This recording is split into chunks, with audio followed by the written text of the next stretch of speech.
Dear students, 10ാം ക്ലാസ്സിലെ മോൾ concept, gas loss and mall concept എന്ന second ചാപ്റ്ററാണ് ഇന്ന് നമ്മൾ ഡിസ്കസ് ചെയ്യുന്നത്.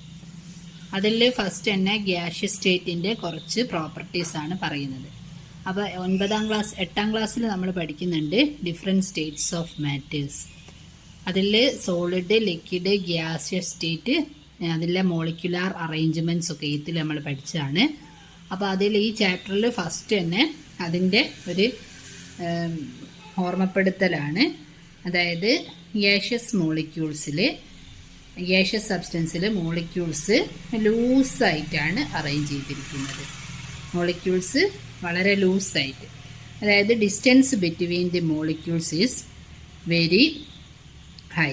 അതായത് ഡിസ്റ്റൻസ്, മോളിക്യൂൾസ് തമ്മിലുള്ള ഡിസ്റ്റൻസ് വളരെ കൂടുതലായിരിക്കും. അതുകൊണ്ട് തന്നെ ഇവർ തമ്മിലുള്ള, മോളിക്യൂൾസ് തമ്മിലുള്ള അട്രാക്ഷൻ വളരെ കുറവായിരിക്കും. അതുകൊണ്ട് അട്രാക്ഷൻ കുറഞ്ഞതുകൊണ്ട് മൂവ്മെൻറ്റ് വളരെ കൂടുതലായിരിക്കും, എനർജിയും വളരെ കൂടുതലായി. ഇതാണ് ഫസ്റ്റ് ഞങ്ങൾ ഈ പാഠത്തിൽ പറയുന്നത്. അതായത് ഗ്യാഷ്യസ് സബ്സ്റ്റൻസിൻ്റെ മോളിക്കുലാർ അറേഞ്ച്മെൻറ്റ്, അതിലുള്ള മോളിക്യൂൾസിൻ്റെ ക്യാരക്ടറിസ്റ്റിക് പ്രോപ്പർട്ടീസ്. ഡിസ്റ്റൻസ്, മോളിക്യൂൾസ് തമ്മിലുള്ള ഡിസ്റ്റൻസ് കൂടുതലാണ്, അട്രാക്ഷൻ കുറവാണ്, അതേപോലെ എനർജി കൂടുതലാണ്. ഇനി ഈ മോളിക്യൂൾസ് ഒരു റാൻഡം മോഷനിലായിരിക്കും. അതായത് എനർജി വളരെ കൂടുതലായതുകൊണ്ട് എപ്പോഴും മൂവ് ചെയ്തുകൊണ്ടിരിക്കും. അപ്പോൾ ഈ റാൻഡം മോഷൻ ഉള്ളത് കൊണ്ട് തന്നെ ഈ മോളിക്യൂൾസ് തമ്മിൽ കൊളൈഡ് ചെയ്യും.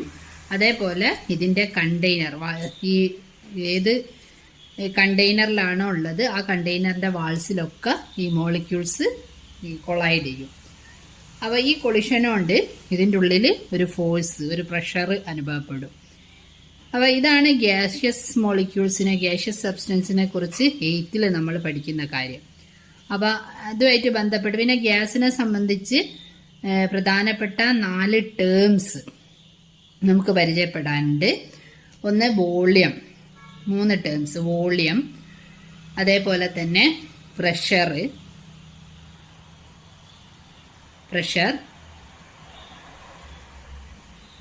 അതേപോലെ നമ്പർ ഓഫ് മോളിക്യൂൾസ്, അതേപോലെ ടെമ്പറേച്ചർ, നമ്പർ ഓഫ് മോളിക്യൂൾസ്. ഈ 4 ടേമും നമ്മുടെ ഈ ഗ്യാസ് ലോസ് പഠിക്കാൻ വേണ്ടി ഈ 4 ടേമും നമുക്ക് ആവശ്യമുണ്ട്. അപ്പോൾ ഇതിൽ നമ്പർ ഓഫ് മോളിക്യൂൾസ് പ്രത്യേകിച്ച് ഡിഫൈൻ ചെയ്യേണ്ട ആവശ്യമില്ല. ഈ ഒരു കണ്ടെയ്നറിലുള്ള ഗ്യാഷ്യസ് മോളിക്യൂൾസിൻ്റെ നമ്പർ, അതാണ് നമ്പർ ഓഫ് മോളിക്യൂൾസ്. ടെമ്പറേച്ചർ എന്ന് പറഞ്ഞാൽ നമുക്കറിയാം, അതായത് മോളിക്യൂൾസിൻ്റെ എനർജി, അതാണ്. എനർജി നമ്മൾ മെഷർ ചെയ്യുന്നത് അതിൻ്റെ കൈനറ്റിക് എനർജിയാണ്. അതായത് മോളിക്യൂൾസിന് എനർജി കിട്ടുമ്പോൾ മോളിക്യൂൾസ് മൂവ് ചെയ്യും. അപ്പോൾ ആ മൂവ്മെൻറ്റ്, അപ്പോൾ എനർജി കൂടുതൽ കിട്ടിയാൽ കൂടുതൽ മൂവ് ചെയ്യും. അപ്പോൾ ഹീറ്റ്, ടെമ്പറേച്ചർ എന്ന് പറയുന്ന ഒരു എനർജിയാണ്. അപ്പോൾ ടെമ്പറേച്ചർ കൂടുമ്പോൾ മൂവ്മെൻറ്റ് കൂടും, അതായത് കൈനറ്റിക് എനർജി കൂടും. അതുകൊണ്ട് ആ കൈനറ്റിക് എനർജിൻ്റെ ടേംസിലാണ് ടെമ്പറേച്ചർ പറയുന്നത്. അപ്പോൾ ഒരു കണ്ടെയ്നറിൽ, അപ്പോൾ ടെമ്പറേച്ചർ എന്താണെന്ന് ചോദിച്ചാൽ, ഇതിൽ ഈ കണ്ടെയ്നറിൽ ഇപ്പം ഒരുപാട് മോളിക്യൂൾസ് ഉണ്ടാവും. അപ്പോൾ ഈ മോളിക്യൂൾസിൻ്റെ ഒക്കെ ഒരു ആവറേജ് കൈനറ്റിക് എനർജി ആയിട്ടാണ് ടെമ്പറേച്ചർ നമ്മൾ പറയാം. ആവറേജ്, അതായത് ഈ മോളിക്യൂൾസിനൊക്കെ കൈനറ്റിക് എനർജി ഉണ്ടാവും. കൈനറ്റിക് എനർജി എന്ന് പറഞ്ഞാൽ മൂവ്മെൻ്റ് കൊണ്ട് കിട്ടുന്ന എനർജിക്കാണ് കൈനറ്റിക് എനർജി എന്ന് പറയാം. അപ്പോൾ ഈ മോളിക്യൂൾസിൻ്റെ ഒക്കെ കൈനറ്റിക് എനർജി ഡിഫറെൻ്റ് ആയിരിക്കും. അപ്പോൾ ടെമ്പറേച്ചർ എന്ന് പറയുന്ന സമയത്ത് ഈ മോളിക്യൂൾസിൻ്റെ ഒക്കെ കൈനറ്റിക് എനർജിൻ്റെ ഒരു ആവറേജ് വാല്യൂ ആണ് നമ്മൾ ടെമ്പറേച്ചർ കൊണ്ട് മീൻ ചെയ്യുന്നത്. അപ്പോൾ ടെമ്പറേച്ചറിനെ നമ്മൾ ടി എന്ന ലെറ്റർ യൂസ് ചെയ്താണ് റെപ്രസെൻ്റ് ചെയ്യുക. Temperature represented as T.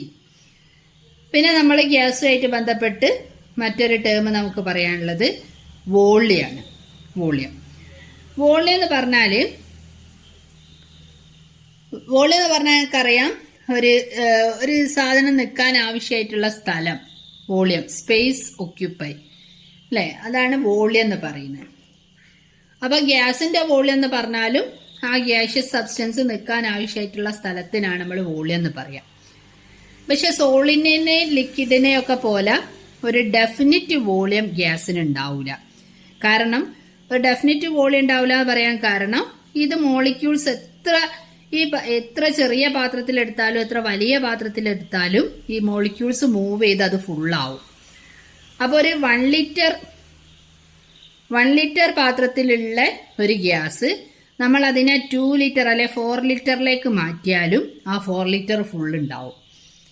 അപ്പോൾ ഒരു ഗ്യാഷ്യസ് സബ്സ്റ്റൻസ്, കാരണം അത് മോളിക്യൂൾസ് മൂവ് ചെയ്യാൻ നല്ല ഫ്രീ ആയിട്ട് മൂവ് ചെയ്യും. അപ്പോൾ മോളിക്യൂൾസ് മൂവ് ചെയ്ത് ആ കണ്ടെയ്നർ ഫുള്ളാവും, എത്ര വലുതിലെടുത്താലും എത്ര ചെറുതിലെടുത്താലും. അപ്പോൾ ആ വോളിയം, ഗ്യാസിന്റെ വോളിയം എന്ന് പറയുന്ന ഒരു ഡെഫിനിറ്റ് വോളിയം ഉണ്ടാവില്ല. അപ്പോൾ വോളിയം എന്ന് പറയുന്നത് ആ കണ്ടെയ്നറിന്റെ വോളിയം ആയിട്ടാണ് നമ്മൾ പരിഗണിക്കുക. അതായത് volume of gas is the volume of container. അപ്പൊ ഇതിനെ നമ്മൾ വി എന്ന ലെറ്റർ കൊണ്ടാണ് റെപ്രസെന്റ് ചെയ്യുക. V, capital V, volume. അപ്പൊ ടെമ്പറേച്ചർ നമ്മൾ പറഞ്ഞ് average kinetic energy of molecule, then volume of container. Then next pressure, ഒരു ഗ്യാഷ്യസ് പ്രഷർ എന്താണെന്ന് റെപ്രസെന്റ് ചെയ്യാം. അപ്പൊ പ്രഷർ എന്ന് പറഞ്ഞാൽ പ്രഷറിനെ നമ്മൾ റെപ്രസെന്റ് ചെയ്യുക പി എന്ന ലെറ്റർ കൊണ്ടാണ്. Pressure P. അപ്പോൾ പ്രഷർ എന്ന് പറഞ്ഞാൽ നേരത്തെ ഞാൻ പറഞ്ഞ് മോളിക്യൂൾസ് റാൻഡം മോഷനിലായിരിക്കും അല്ലേ. മോളിക്യൂൾസ് ഒരു കണ്ടെയ്നറിൽ വളരെ റാൻഡം മോഷനിലായിരിക്കും, ലൂസായിട്ട് അറേഞ്ച് ചെയ്ത് വളരെ എനർജി കൂടുതലായതുകൊണ്ട് ഈ മോളിക്യൂൾസ് ഇങ്ങനെ മൂവ് ചെയ്തുകൊണ്ടിരിക്കും. അങ്ങനെ മൂവ് ചെയ്തുകൊണ്ടിരിക്കുന്നത് കൊണ്ട് ഈ മോളിക്യൂൾസ് തമ്മിൽ കൊളൈഡ് ചെയ്യും. അങ്ങനെ കൊളൈഡ് ചെയ്യുമ്പം ഈ മോളിക്യൂൾസ് തമ്മിലും കൊളൈഡ് ചെയ്യും. അതേപോലെ ഈ വാൾസ് ചെന്നിടിച്ച്, കണ്ടെയ്നറിന്റെ വാൾസിലൊക്കെ ചെന്നിടിച്ച് അവിടെയൊക്കെ കൊളിഷൻ ഉണ്ട്.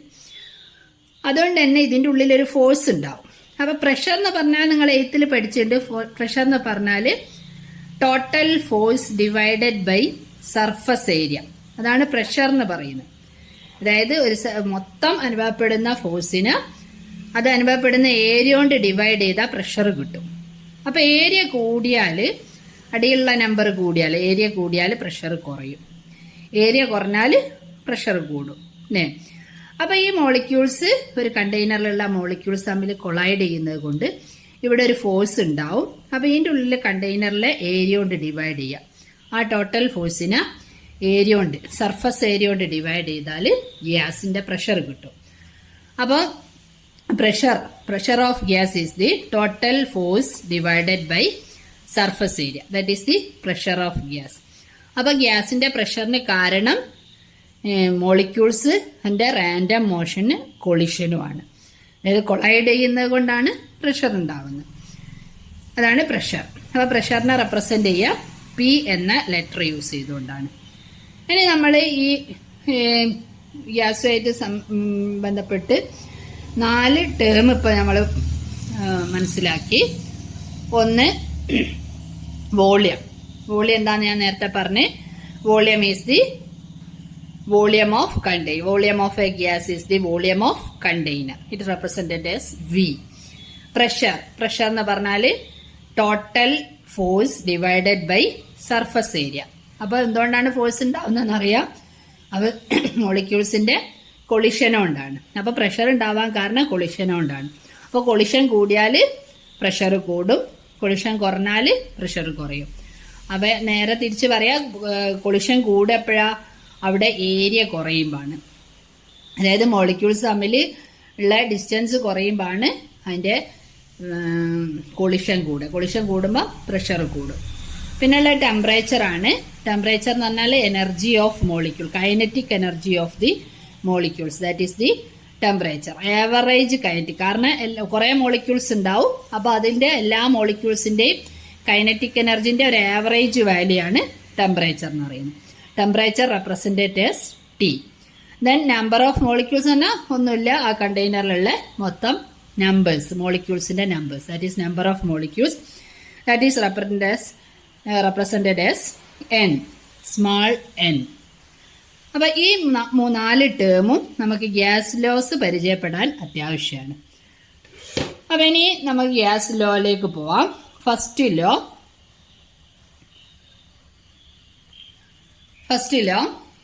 Boils law. ബോയിൽസ് ലോ എന്ന് പറഞ്ഞാൽ റോബർട്ട് ബോയിൽ എന്ന് പറഞ്ഞ ഒരു സയന്റിസ്റ്റ് ആണ് ബോയിൽസ് ലോ കൊണ്ടുവരുന്നത്. ബോയിൽസ് ലോ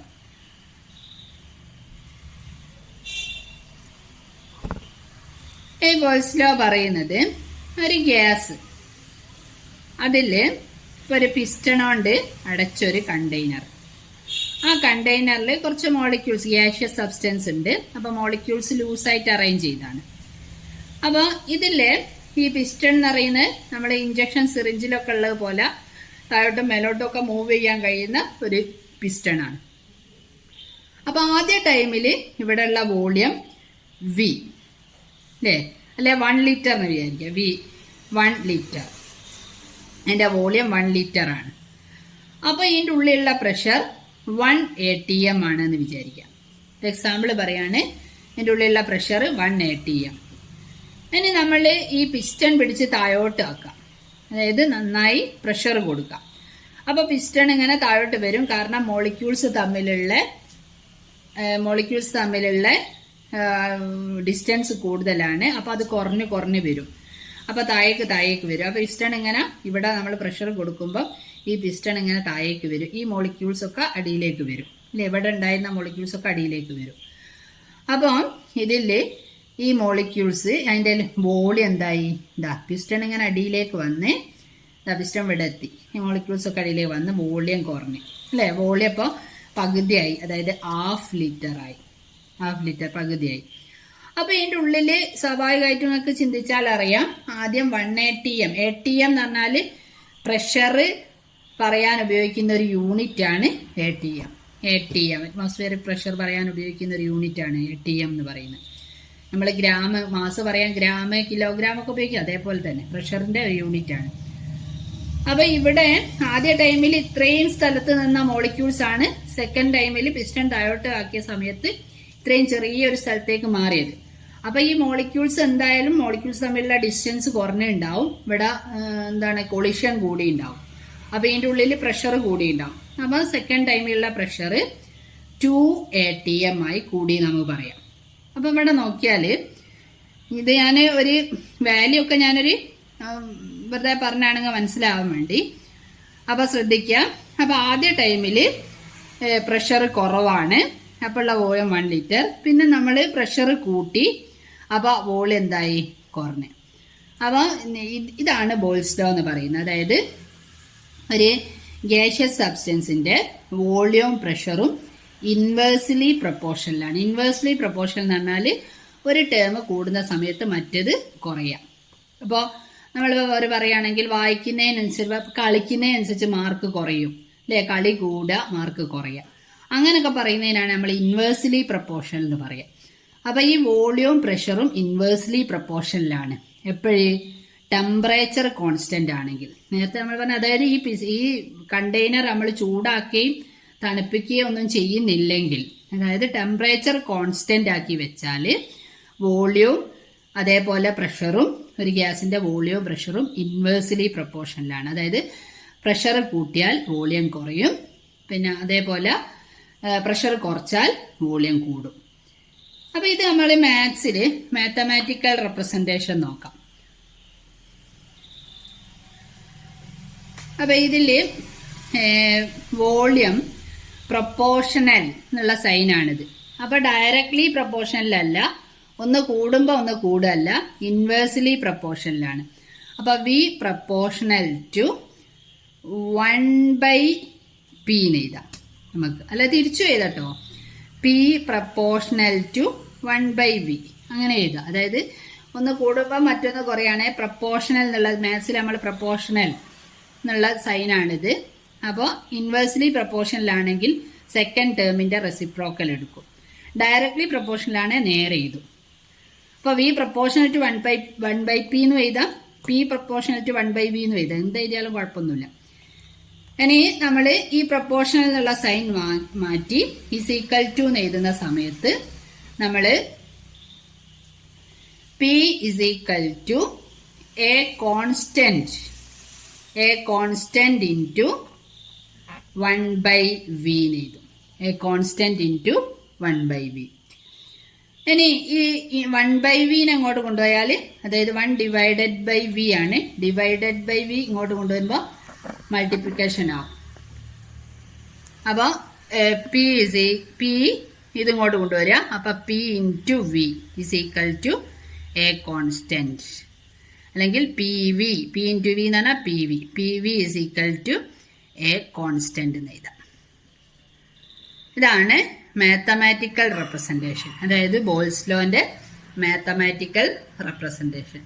ഇനി ഈ ബോൾസ് ലോ ഈ പി വി കോൺസ്റ്റന്റ് ആണെന്ന് പറയാൻ കാരണം നമ്മൾ ആദ്യ ടൈമിൽ അതെങ്ങനെ എക്സാമിന് വരാന്ന് ചോദിച്ചാൽ, ആദ്യ ടൈമിൽ നമ്മൾ പറഞ്ഞില്ലേ ഈ പിസ്റ്റൺ 1 ലിറ്റർ ആയാലും പിസ്റ്റണ് ആദ്യ സമയത്ത് ഇതിന്റെ വോളിയം 1 ലിറ്റർ ആയാലും അതിന്റെ പ്രഷർ 1 ATM.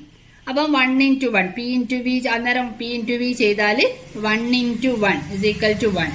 അപ്പൊ ഇനി നമ്മൾ എത്ര മാറ്റം വരുത്തിയാലും പി ഇൻറ്റു വി എത്ര കിട്ടണം?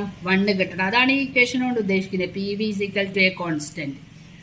അപ്പൊ ഇനി സെക്കൻഡ് ടൈമിൽ നമ്മൾ നോക്കി നോക്കുക. സെക്കൻഡ് ടൈമിൽ പിസ്റ്റൺ താത്തി, അപ്പൊ എത്രയായി? പ്രഷർ 2 ATM ആയി. അപ്പൊ പി 2 ഇൻറ്റു വോളിയം എന്തായി? 1/2 ലിറ്റർ ആയി. അപ്പൊ 2 ഇൻറ്റു പി വി 1/2. അപ്പൊ ഈ എത്ര കിട്ടുന്നുണ്ട്? 1 കിട്ടും. അങ്ങനെ അതാണ് ഉദ്ദേശിക്കുന്നത്. P V is equal to a constant എന്ന് പറഞ്ഞാൽ അതാണ് ഉദ്ദേശിക്കുന്നത്. അപ്പൊ പിന്നെ ഇവിടെ നമ്മൾ ചോദിക്കാൻ ചാൻസ് ഉള്ള മറ്റൊരു ക്വസ്റ്റ്യൻ, എക്സാമിന് ചോദിക്കാൻ ചാൻസ് ഉള്ള മറ്റൊരു ക്വസ്റ്റ്യൻ, ഡെയിലി ലൈഫ് സിറ്റുവേഷൻസ്. അതായത് നമ്മൾ ഈ ബോൾസ് ലോ കാണുന്ന സിറ്റുവേഷൻസ് ഏതാണ്? അതായത് നമ്മള് അക്വേറിയത്തിലൊക്കെ പിന്നെ ബബിൾസ് ശ്രദ്ധിച്ചാൽ നിങ്ങൾക്ക് മനസ്സിലാവും. അക്വേറിയത്തിന്റെ അടിഭാഗത്തുള്ള ബബിൾസ് ചെറുതായിരിക്കും അല്ലേ? മേലേക്ക് വരുമ്പോ ബബിൾസിന്റെ വലിപ്പം എന്ത് ചെയ്യൂ? കൂടിക്കൂടി വരും. നിങ്ങൾ ശ്രദ്ധിച്ചാൽ മനസ്സിലാവും. കാരണം അക്വേറിയത്തിന്റെ അടിയിൽ പ്രഷർ കൂടുതലായിരിക്കും. കാരണം ഈ അക്വേറിയത്തിന്റെ അടിയിൽ ഇത്ര വെള്ളമുള്ള ഇടത്തില് ഈ അടിയിൽ ഇത്രയും മുകളിൽ വെള്ളമില്ലേ, അത്രയും പ്രഷർ അടിയിലേക്ക് ഉണ്ടാവും. അപ്പൊ അടിയിൽ പ്രഷർ കുറവായിരിക്കും. പ്രഷർ കുറയുമ്പോൾ ഈ ബബിള് എന്ന് പറയുന്നത് പിന്നെ ഇതിൻ്റെ ഉള്ളിൽ എയർ ആണല്ലോ, അപ്പൊ എയറിന്റെ വോളിയം കുറവായിരിക്കും. പ്രഷർ കൂടുതലുള്ള ഇടത്തിൽ വോളിയം കുറവ്. പിന്നെ മേലേക്ക് വരുന്നതിനനുസരിച്ച് പ്രഷർ കുറഞ്ഞു വരും അല്ലെ? മേലേക്ക് ഈ ബബിള് മേലേക്ക് വരുമ്പോൾ പ്രഷർ കുറയും. പ്രഷർ കുറയുമ്പം വോളിയം കൂടും. ഇത് ബോൾസ് ലോ ആയിട്ട് ബന്ധപ്പെട്ട ഒരു ഡെയിലി ലൈഫ് സിറ്റുവേഷൻ ആണ്.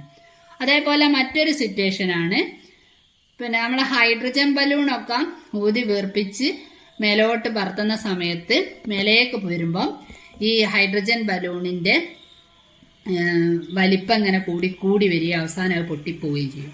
കാരണം ഹൈറ്റ് കൂടുന്ന സമയത്ത്, ഹൈറ്റ് മേലേക്ക് വരുന്ന സമയത്ത് ഹൈറ്റ് കൂടും. നമ്മൾ SS പഠിച്ചിട്ടുണ്ട്. ഹൈറ്റ് ഇൻക്രീസ് ചെയ്യുമ്പോൾ പ്രഷർ ഡിക്രീസ് ചെയ്യും. അങ്ങനെ പ്രഷർ കുറഞ്ഞ് അപ്പൊ വോളിയം കൂടും അല്ലെ? പ്രഷർ കുറയുമ്പോൾ വോളിയം കൂടും ബോൾസ് ലോ അനുസരിച്ച്. അങ്ങനെ വോളിയം കൂടി ബലൂൺ എന്തായി പോവും? പൊട്ടിപ്പോവും. ഇതാണ് ഡെയിലി ലൈഫ് സിറ്റുവേഷൻ. അപ്പൊ എക്സാമിന് ഡെയിലി ലൈഫ് സിറ്റുവേഷൻ തന്നുകൊണ്ട് ഇതുമായിട്ട് ബന്ധപ്പെട്ട ലോ ഏതാന്ന് ചോദിക്കാം. അല്ലെങ്കിൽ ടേബിൾ തന്നുകൊണ്ട് P V is equal to a constant എന്നുള്ള രൂപത്തിൽ ടേബിൾ തന്നുകൊണ്ട് ഒരു ഗ്യാസിന്റെ ഡിഫറൻറ്റ് സിറ്റുവേഷൻ തന്നുകൊണ്ട് പി ഇൻറ്റു വി കാൽക്കുലേറ്റ് ചെയ്യാൻ പറഞ്ഞ് ഇത് ഏത് ലോ ആയിട്ട് ബന്ധപ്പെട്ടാന്ന് ചോദിക്കാം. ആ 2 ടൈപ്പിലാണ് ഈ ഭാഗത്തുനിന്ന് ക്വസ്റ്റ്യൻ ഉണ്ടാവുക. അപ്പൊ അടുത്ത ലോ ചാൾസ് ലോ ആണ്. അടുത്ത നെക്സ്റ്റ് ക്ലാസ്സിൽ നമ്മൾ ഡിസ്കസ് ചെയ്യാം. ഓക്കെ.